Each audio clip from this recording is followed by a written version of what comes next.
कि 3 DM 3 SPO को लखनऊ से मुख्यमंत्री कार्यालय से निर्देश गए हैं कि जो समाजवादी पार्टी का कार्यकर्ता बूथ तक न पहुंच पाए, मैं अपने कार्यकर्ताओं से अपील करता हूं और साथ में चुनाव आयोग को भी अपील करता हूं कि चुनाव आयोग ये देखे कि सब वोट डालने जाएं, और अपने कार्यकर्ताओं से अपील करूंगा कि कोई भी रास्ता अपनाएं और वोट डाल के आएं। देखिए, जो बूथ कब्जा करने वाले लोग होते हैं, जब वो बूथ नहीं कब्जा कर पाते हैं तो उनको छटपटाहट होती है। समाजवादी पार्टी मतलब बूथ पर कब्जा करो, समाजवादी पार्टी मतलब गुंडों, अपराधियों, माफियाओं, दंगाइयों का एक गैंग एक उनके पास रहता है।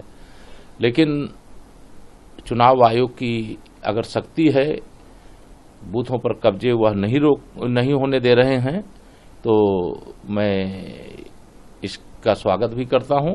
और कहीं पर भी हम लोग निष्पक्ष मतदान चाहते। देश के बहुत सारे राज्य हैं जहां बूथ कैप्चरिंग की प्रथा नहीं है, और Bharatiya Janata party booth capturing करने के सदा खिलाफ है।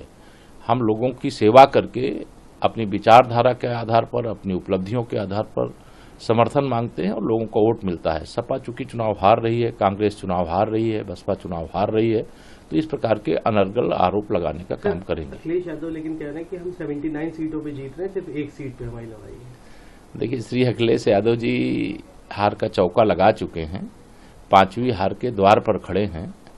जब 4 जून को वोटों की गिनती होगी, तब जैसे आज वह आरोप लगा रहे हैं बूथ कैप्चरिंग का, कोई न कोई नया आरोप लगाने का स्क्रिप्ट तैयार करने की कोशिश कर रहे हैं।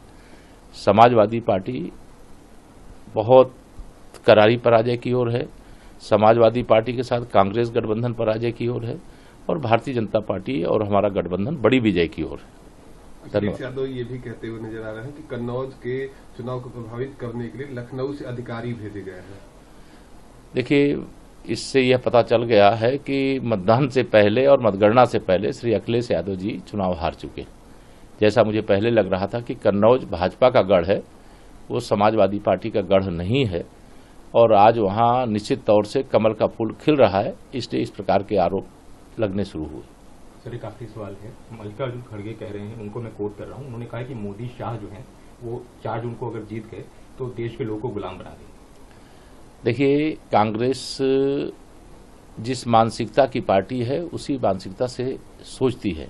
मेरे प्रधानमंत्री श्री नरेंद्र मोदी जी लोकतंत्र के पुजारी हैं और संसद भवन को लोकतंत्र का मंदिर मानते हैं, और संसद भवन को लोकतंत्र का मंदिर मान करके जिस प्रकार से अंदर प्रवेश करते हुए, मतलब संसद भवन के प्रवेश द्वार पर उन्होंने माथा टेका और वहां प्रणाम करके तब मंदिर के अंदर घुसे, लोकतंत्र के मंदिर के अंदर, जिस प्रकार से संविधान को अपना धर्मग्रंथ बताया, जिस प्रकार से गरीब कल्याण के लिए अपनी सरकार को समर्पित करके 25 करोड़ लोगों को गरीबी रेखा के बाहर लाया, वह स्पष्ट है कि लोकतंत्र की हत्यारी कांग्रेस पार्टी है, उसका इंडी गठबंधन है। भारतीय जनता पार्टी लोकतंत्र की पुजारी है, संविधान की पुजारी है, संविधान के अनुसार देश की सेवा कर रही है।